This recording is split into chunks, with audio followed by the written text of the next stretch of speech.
जय माता दी। माँ भगवती की कृपा आप सभी पर हमेशा बनी रहे।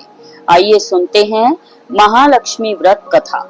जय व्रत राधाष्टमी से शुरू होता है और आश्विन कृष्ण पक्ष की अष्टमी को समाप्त होता है। इस दिन लक्ष्मी जी की पूजा करनी चाहिए। इस दिन सबसे पहले लक्ष्मी जी की प्रतिमा को स्नान कराएं, फिर नए नए वस्त्र पहनाकर भोग लगाए और आचमन कराकर फूल, धूप, दीप, चंदन आदि से आरती करें।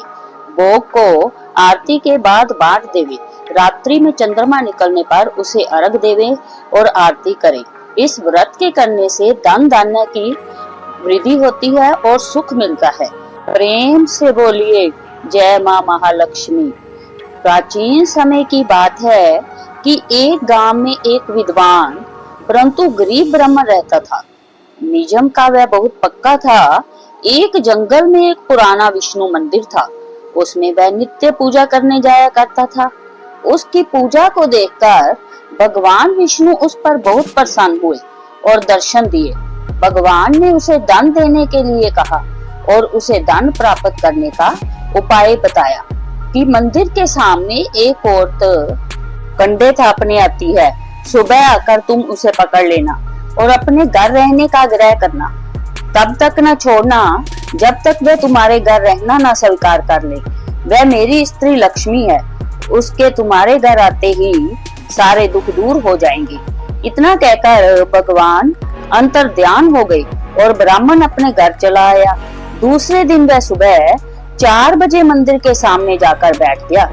जब लक्ष्मी जी कंडा थापने आई तो ब्राह्मण ने उनका आंचल पकड़ लिया। लक्ष्मी जी चक्कर में पड़ गई कि आज मेरा आंचल किसने पकड़ लिया। उन्होंने देखा कि एक ब्राह्मण पकड़े खड़ा था।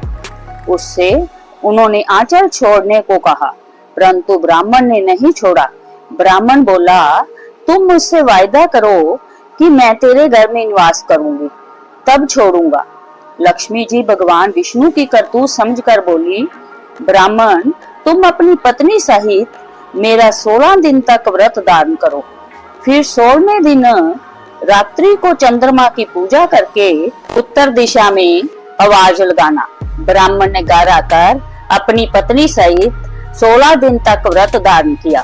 फिर 16वें दिन रात्रि को चंद्रमा की पूजा करके उत्तर दिशा में आवाज लगाई तो लक्ष्मी जी चली आई और उसके साथ भोजन करके उसी के घर में निवास करने लगी। इसीलिए यह व्रत महालक्ष्मी के नाम से प्रसिद्ध है। हे लक्ष्मी जी, जैसे तुम ब्राह्मण के घर आई वैसे सबके घर में आना, हमारे भी घर आना।